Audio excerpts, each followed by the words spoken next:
میرے نبی کریم صلی اللہ تعالی علیہ وسلم نے اعلان فرمایا غزوہ کے لیے، جنگ کے لیے، جہاد کے لیے. قحط کا زمانہ تھا، لوگوں کے پاس کھانے کو روٹی نہیں تھی. حضرت عمر فاروق فرماتے مجھے یوں لگتا تھا کہ ان دنوں سب سے زیادہ خوشحال میں ہی ہوں.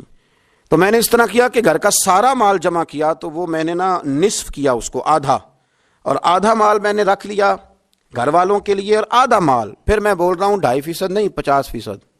یہاں 2.5% کی زکوٰۃ دیتے ہوئے لوگ پریشان ہو جاتے ہیں. 50% جناب عمر فاروق رضی اللہ تعالیٰ عنہ فرماتے ہیں کہ وہ میں نے اس کو جمع کیا، اور میں نے ارادہ کیا کہ آج ابو بکر سے آگے گزریں گے انشاءاللہ، نیکیوں میں، خرچ کرنے میں، کمانے میں نہیں، جمع کرنے میں نہیں، خرچ کرنے میں.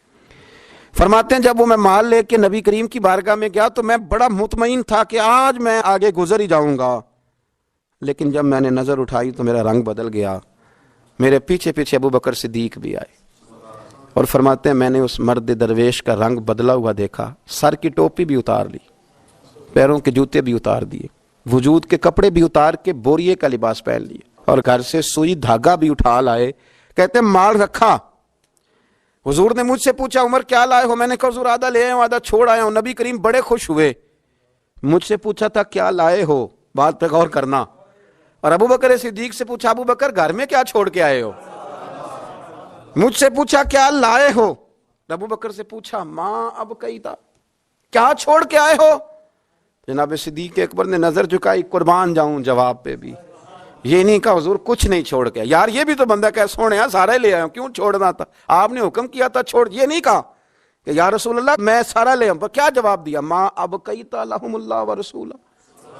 یا رسول اللہ صلی اللہ علیہ وسلم آپ نے پوچھا کیا چھوڑ کے آئے ہوں؟ میں گھر میں اللہ چھوڑ آیا ہوں، اللہ کا نبی چھوڑ آیا ہوں. میرا کو گھر خالی ہے، وہاں اللہ کا ذکر ہوتا ہے، وہاں رسول اللہ کی نعت ہوتی ہے. حضور گھر میں اللہ رسول کا نام چھوڑ کے بھرا ہوا گھر چھوڑ کے آیا ہوں. پھر قربان جاؤں میرے نبی کریم پر بھی. حضور سید عالم علیہ السلام نے فرمایا یہ تیرے پیچھے جبریل کھڑے ہیں، اور وہ بھی ٹاٹ کا لباس پہن کے آئے ہیں. میں نے ان سے پوچھا ہے جبریل آج ٹاٹ کا لباس، آج ٹاٹ کا لباس کیوں پہنا ہے؟ تو عرض کی یا رسول اللہ آج نا ابو بکر صدیق نے ٹاٹ کا لباس پہنا ہے تو رب کو اتنا پسند آیا ہے کہ اس نے کہا فرشتوں نوری کپڑے اتارو سارے، یہ روپ دھارو نا جو میرے یار کے یار نے دھارا ہے، یہ والا تینوں لب دیں آپ گواچے. سانو اپنی خبر نہ کوئی، ساتھوں پارے نہیں کھ گلیاں دے. سانو تے آخ دے لوگ شدائی، ہاں سانو آخ دے لوگ شدائی، کیونکہ اسا ننگ نموس دا ساڑ کے چولا، گل پہنے ہیں تاج گدائی. سجنا اپنا آپ گوایا ہے تاں یار نے چاتی پائی.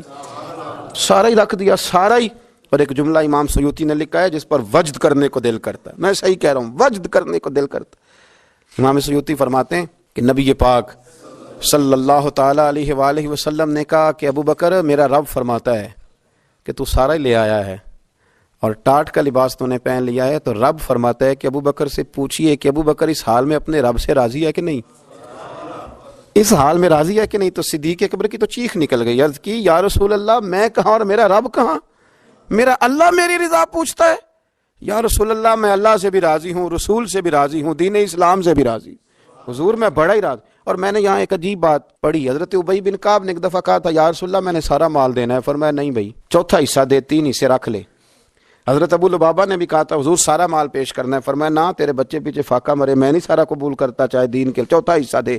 ان سے کہا سارا نہیں قبول کرنا، یہ سارا لائے تو ان کا قبول کر لیا.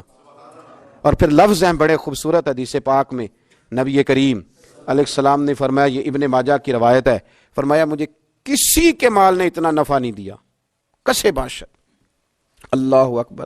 فرمایا کسی کے مال نے اتنا نفع نہیں دیا جتنا ابو بکر صدیق کے مال نے نفع دیا.